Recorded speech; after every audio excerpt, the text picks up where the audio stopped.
From a Writer's Perspective, Season 1, Episode 3, From Lines in the Gravel. Meet the Family. With all the various tales to be told in this book, this chapter was the most difficult to write. Oh, it's not that my family is so large that I've forgotten their names, or that I have been distant from them. No, the problematic issue is all the nicknames. You can't even begin to know my family without a list of at least some of the nicknames. My dad gave every member of our family multiple monikers and has done the same for the in-laws and the grandkids. The lone exception is my wife, Loretta. With almost 25 years of opportunity now, Dad has yet to find a nickname that would stick to her. My mom's side of the family is easy. She is an only child. Her parents were Tomp and Mama Tomp. They lived a couple of hours away in North Carrollton, and we only saw them a few times a year. Mom's side of the family was actually quite large, as both Tomp and Mama Tomp came from sizable families. Mom had 2 sets of double first cousins, brothers marrying sisters. No, not their own sisters. I know what you out-of-staters are thinking. She had an Aunt Heber too, but she couldn't say Heber as a young girl, so she called her Aunt Bubba. So I had an Aunt Bubba.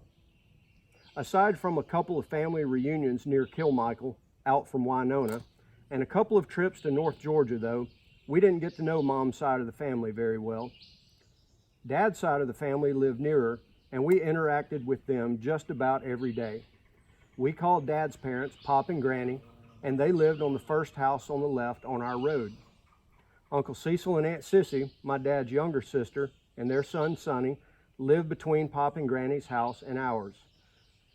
Dad's twin brother, Monroe, and my Aunt Evelyn and their kids, Beth, Susan, and Tom, lived in Pelahatchie, 45 minutes away, and then in Collins, about an hour away. And we just saw them a few times a year. The nicknames must have started with my dad and my uncle.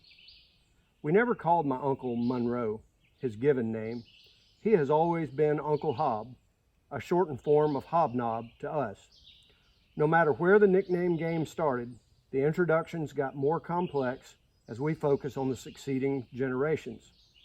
Meet the family, nicknames and all. Al, that's me. Al Snordovan, Linus, Mr. Flicky. Luann, my sister, 1 year younger than me. Foofer, Foofer Doofer, Ludi Moosey.